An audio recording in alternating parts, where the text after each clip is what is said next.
The wipers groaned across the windshield, struggling to clear the freezing mix of rain and snow that splattered against the glass like tiny fists. Ellie Mason leaned forward, her knuckles white on the steering wheel. Her breath fogged the inside of the cab. Even though the heater was on high, the dirt road was little more than a memory beneath the mushy layers of snow and ice. Tall trees loomed on either side, their bare limbs bending under the weight of ice.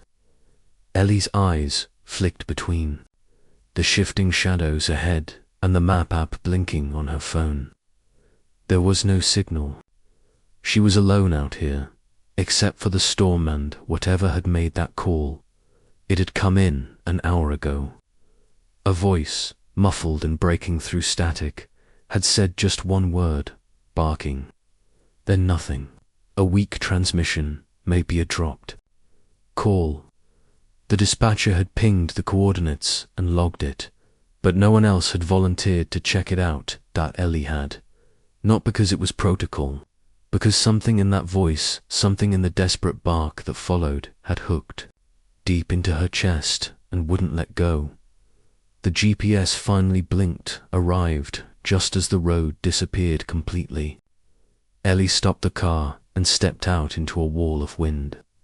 The icy gusts bit at her face, and her boots sank into wet, decaying leaves as she walked toward the skeletal outline of a rotted fence. Marlow Farm, abandoned since the early 90s. Locals whispered it was cursed, haunted by the screams of livestock left behind in a sudden foreclosure. But Ellie didn't care about ghost stories. Not when the real horrors, people inflicted on animals, were far more terrifying. She had once believed in forever, but 3 years ago, her marriage had collapsed under the weight of silence and separate grief. And last summer, the dog who'd been her only consistent companion, Max, her childhood shepherd, had slipped away during a surgery that was supposed to be routine. Now, Ellie existed between shifts and rescue runs, fixing what she could. Out in the world, while ignoring everything broken inside her, she was tired, but she wasn't heartless. And something about tonight felt different, urgent, personal. She paused, head tilting, body still. There it was again, a bark, thin and cracking with exhaustion. It wasn't the echo of imagination, it was real.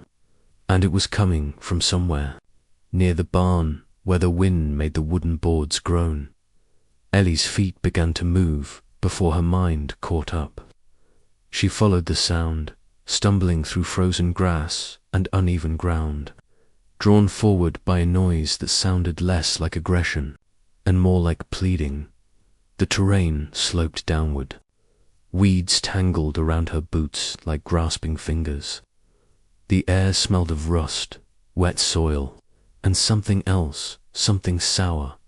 She remembered walking into the fire scene with Max 5 years ago, and how he had pulled her away from a collapsing beam seconds before it fell. She felt his absence now like a missing limb. And yet, somehow, she felt him hear some trace of that bond, stirring again at the edge of a shallow ravine. Ellie stopped. Below her, choked by vines and warped planks, was what had once been a well. The sound was louder, now short, desperate bursts of barking rising from its depths. She knelt beside the crumbled rim and shone her flashlight into the pit. Her breath caught eyes, a pair of them, and they weren't alone. She whispered, not to anyone in particular, but as if Max might still be listening somewhere. What kind of soul gets left out here to die? She didn't know yet, but she was about to find out, and nothing in her life would ever be the same again.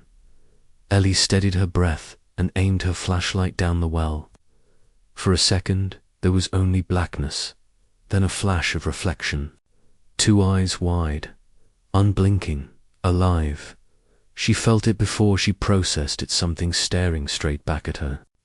Still as stone, but aware, watching.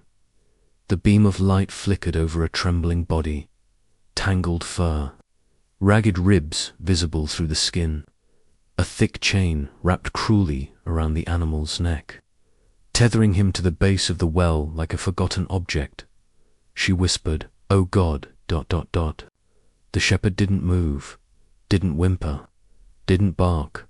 Ellie crouched slowly, lowering the flashlight until the beam softened. The dog remained frozen, except for the faintest twitch of his ears. It wasn't a submission, it was survival, not an ounce of trust in those eyes only, the last scrap of awareness left behind by fear. She felt her own chest tighten, not from the cold, but from the realization he had stopped expecting help. That kind of stillness didn't come from just hunger or cold. It came from being let down one too many times. The flashlight shifted again. Another shape in the shadows. Ellie's heart caught in her throat. Beneath the dog, sprawled just beyond his reach, was the grotesque outline of a deer's carcass, rotted. Our IBS exposed. The smell hit her a moment later, sickening, sour, unforgettable. Her voice broke. "They left you with that." The dog didn't respond, but she saw it now, the reason he was still alive. Someone had tossed the carcass in like trash, expecting it to be his only food. They hadn't just left him, they had condemned him. Ellie's eyes burned, not from the wind this time, but from fury. Her hand curled into a fist against the edge of the stone rim. "Who does this?" Her voice cracked into the wind and vanished like smoke. No one answered. The dog flinched, not at her tone but at her hurt. He was used to rage. He didn't know what to do with sadness. "Dispatch, this is Mason. I've got a live dog, German Shepherd, male, severely malnourished and chained inside an abandoned well. Sending coordinates." The static-filled reply crackled back. "Copy that, assistance en route." But Ellie didn't wait.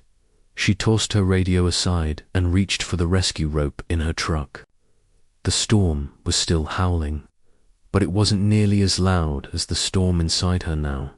As she secured the rope and hooked it around her waist, she muttered, "I'm coming down, buddy. Just hold on." Her boots scraped against the crumbling stones as she descended into the pit.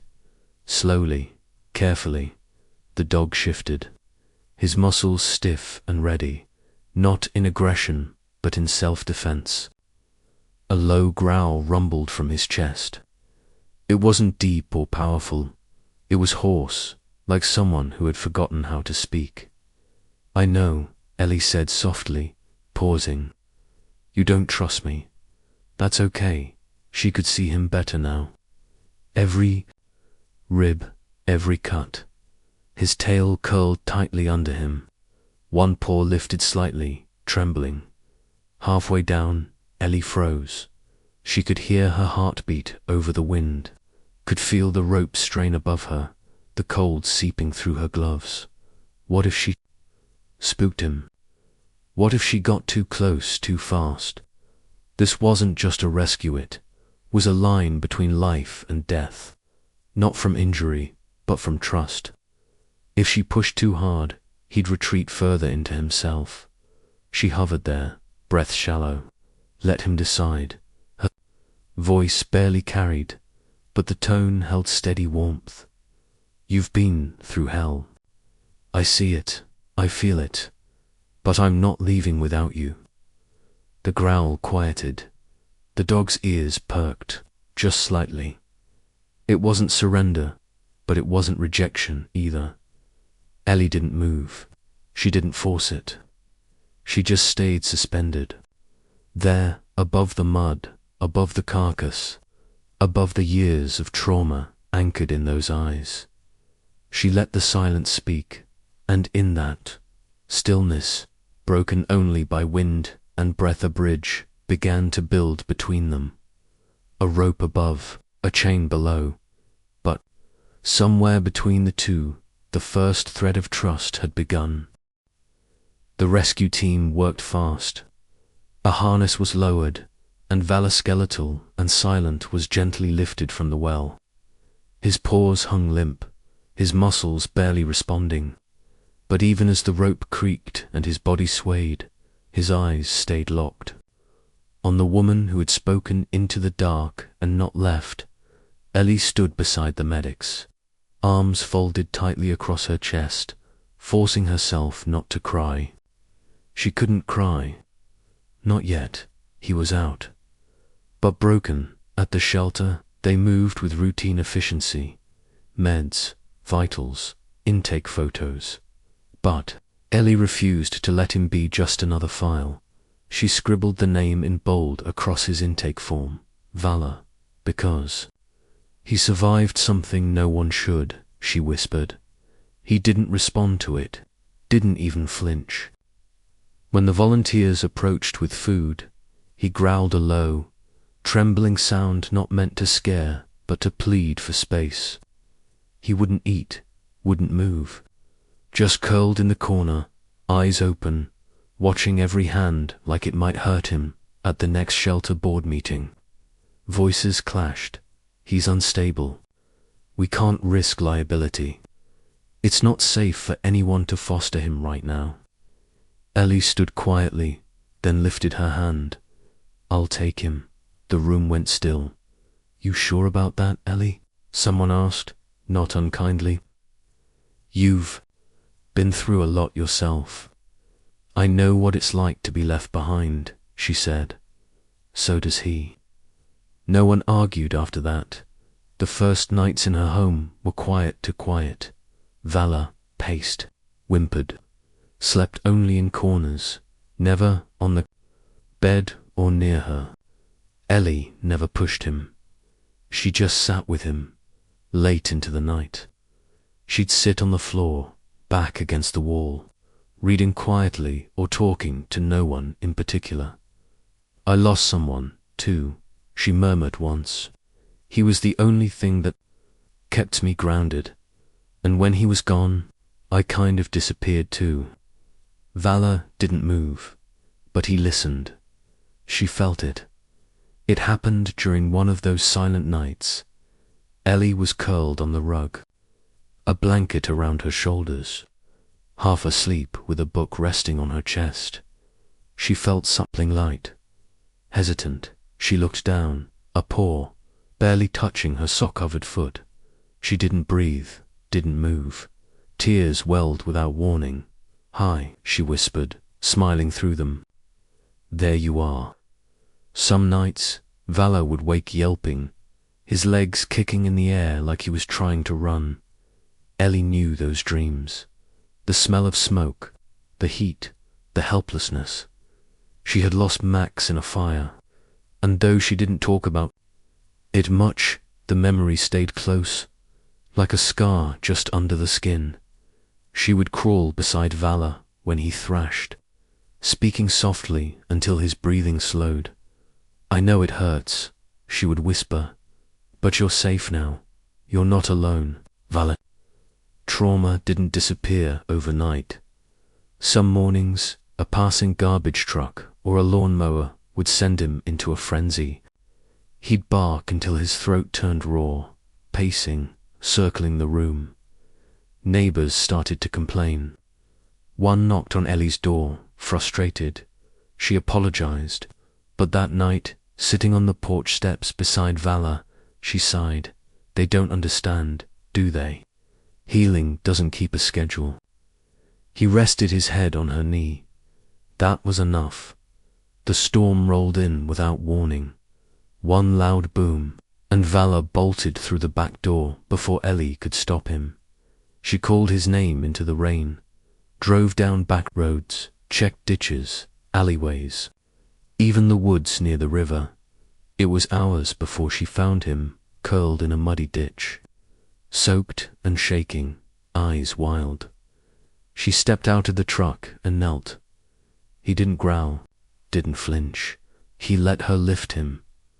And for the first time, he didn't look away. Back home, she wrapped him in towels, rubbed warmth back into his fur, sat beside him on the floor. He didn't retreat. Instead, he curled near her. His breathing slowed.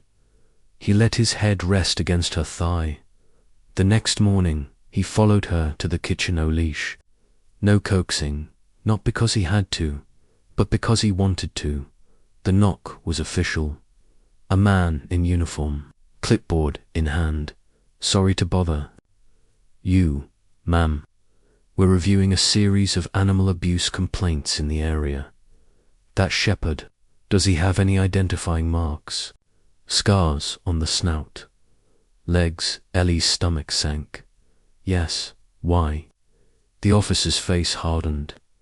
We think he may have been part of a fighting ring. Possibly dumped when he stopped being useful. Ellie's hand dropped to Vala's head. He leaned into her touch. She whispered, "Not anymore." That night, Ellie pulled every blind shut, checked the door twice.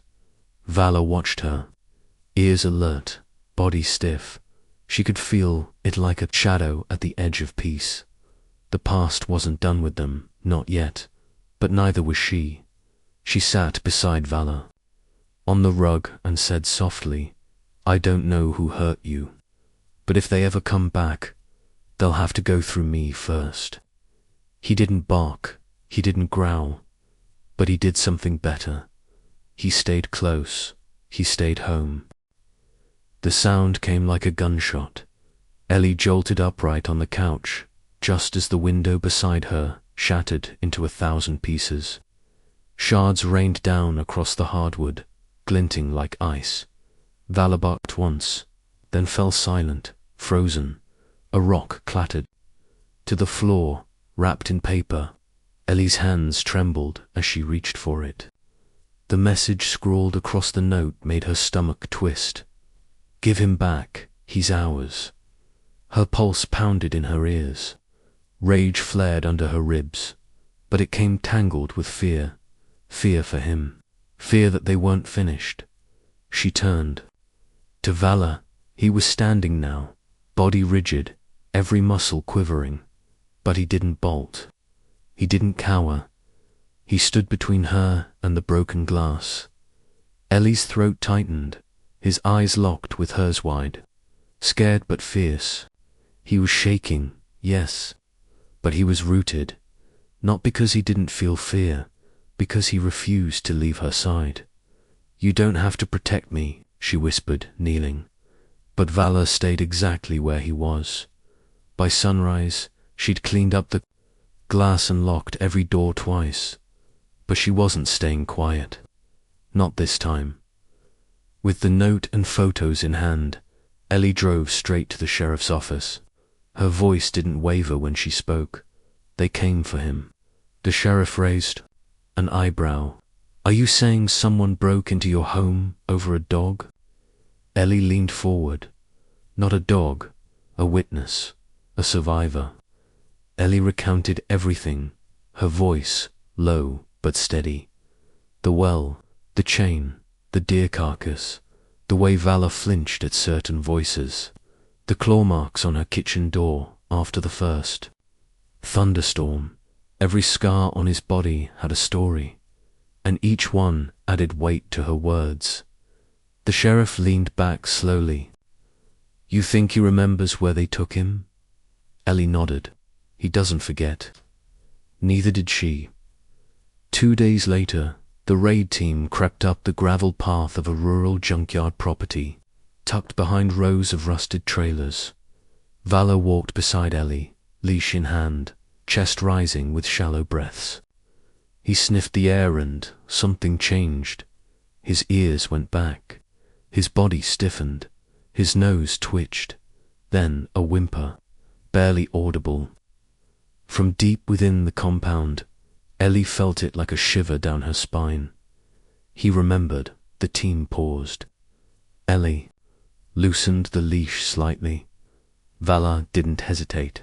He tugged not wildly, but with purpose, through narrow alleys, around piles of scrap, his tail low, his pace deliberate. With each step, his breath grew louder, his urgency stronger.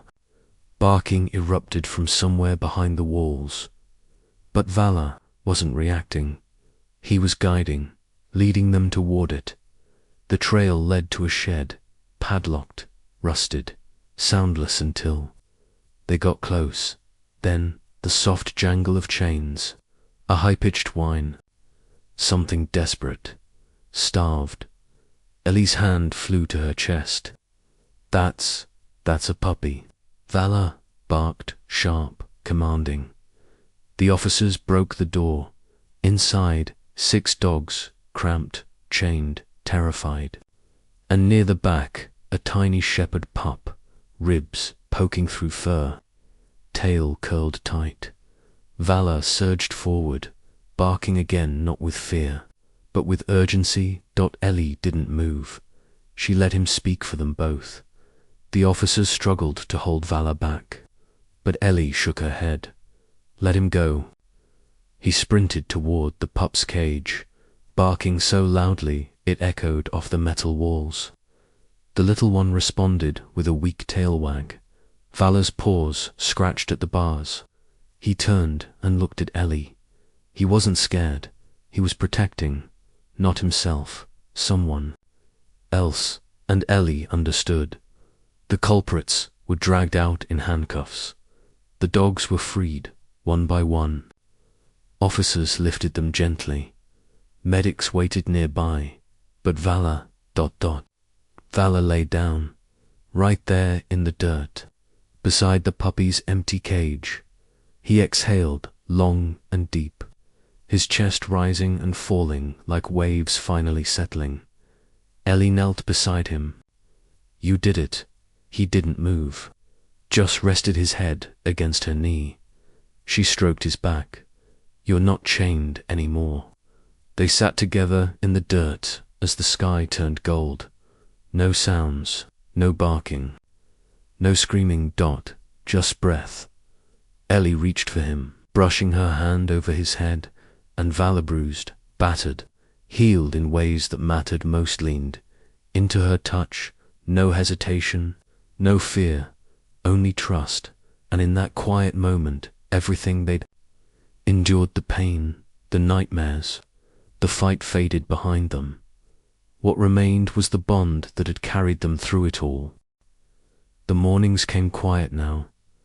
No barking, no pacing, no growls at passing trucks. Just Vala lying beside the front door like a sentinel, ears perked, head lifted every time Ellie's boots stepped onto the porch after a long shift. There was no panic in his posture anymore, only patience. He no longer watched the door in fear of being left. He waited because he knew she would return, and every time she did, his tail thumped softly against the floor, steady, certain, home. The paperwork was simple. Sign here, initial there. The shelter's official stamp pressed against the page with a thud. Just like that. Vala became hers. But Ellie knew better. It wasn't about ownership. It wasn't even about the name tag he now wore on his collar. It was about the way her house felt different now, fuller, warmer, awake. You're not just mine, she whispered as they walked out of the office. You're part of me now. He nuzzled her hand in response, as if to say, I know. The healing came slowly. Patches of fur returned. The limp faded. The haunted look in Vala's eyes softened. Ellie noticed the changes, not in grand ways, but in the small ones, the way he rolled in fresh grass without flinching, the way he slept belly up in the sun, completely exposed, completely safe. And she, too, began to change. She found herself humming again during morning coffee, laughing at Vala's clumsy zoomies through the hallway, lingering at the park instead of rushing back to her empty house. The silence that used to swallow her whole had become something else. Peace. One evening, Ellie sat at a trauma recovery meeting. She didn't speak for the first few weeks, just listened. watched the others, and Vala sat beside Hercom, alert, grounding. Then, one day, a woman with tired eyes whispered, "He makes me feel safe." Another man said, "I haven't touched a dog in years, but I trust him." Ellie spoke then, not about her pain, but about him. "He made it through the dark," she said, "and pulled me out with him."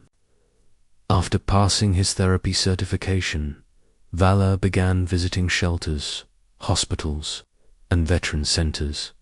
He didn't need to do tricks. He didn't need to speak. He just sat, present, steady, unjudging, and people came to him, people who had shut down, who couldn't look anyone in the eye, who hadn't spoken to a soul in weeks. One woman with a shaking hand reached out and touched his friend, cried for 10 straight minutes, her forehead resting against his shoulder. Vala didn't move. He understood because once someone had done the same for him during a school visit. Vala lay near Ellie as she spoke to a classroom about animal rescue in the back row. A boy sat rigid, his fingers clenched tight. When the presentation ended, he hesitated, then crept forward, one hand hovering uncertainly. "Can I?" he asked. Ellie nodded. Vala looked up with soft eyes, then lay his head gently in the boy's lap. The boy leaned down, whispered into his fur, "I don't like thunder either." And Vala stayed perfectly still, silent, present, safe, a language spoken in touch, not words. Ellie watched from a few feet away. Her arms were crossed, but loose. Her shoulders relaxed. She didn't intervene, didn't rush. She just stood there smiling. And this time, it wasn't polite. It wasn't practiced. It was real warm. Because in that quiet classroom, in that one simple moment, she saw the truth. The chain had been broken. Not just the one around Vala's neck, but the invisible one wrapped around her own heart. Ellie sat on the back porch as the sun dipped low, casting long shadows across the yard. Vala lay by her feet, his head resting on her boot like it was his anchor. She looked at him not just as a dog who would survive cruelty, but as something more, a mirror to the parts of herself she never spoke about. There were chains that once held him down, real, rusted ones that bruised his neck. But there had been chains around her, too. Chains made of grief, regret, guilt, invisible, but just as tight. And somehow, with time and tenderness, they had both begun to loosen. Love, she thought. Does that? There were nights she still woke to Vala, whimpering. Not often now. But sometimes, she'd quietly reach over the side of her bed, let her fingers brush his fur, and he'd settle, as if remembering he was safe. He had been discarded, left in a well with nothing but silence and starvation. But instead of breaking him, it taught him something rare, the resilience to trust again, and in that trust, he became something powerful, not just a survivor, but a healer. He was living proof that no soul was too damaged to mend, that no history was too dark to come back from. People always told Ellie, "You saved him." But she knew better. She remembered the nights Vala sat beside her as she cried on the kitchen floor. The mornings she wouldn't have gotten out of bed, if not for the wet nose nudging her arm. She hadn't just pulled him from a hole in the earth, he'd pulled her from one inside herself. He gave her purpose again, made her brave enough to speak, to listen, to feel. In saving him, she had stumbled back into her own life piece by fragile piece, and somehow it fit again. Ellie didn't pretend it was all perfect. There were still quiet moments where the past came flooding in hers and his, but they faced it together now. That was the difference. She didn't flinch when thunder rolled in the distance, and Valor didn't bolt when a door creaked too loud. They both paused, looked at each other, and kept going. Love hadn't erased the hurt. It had simply taught them how to carry it side by side, breath by breath, paw beside hand, and in that quiet, sacred bond, they were both finally free.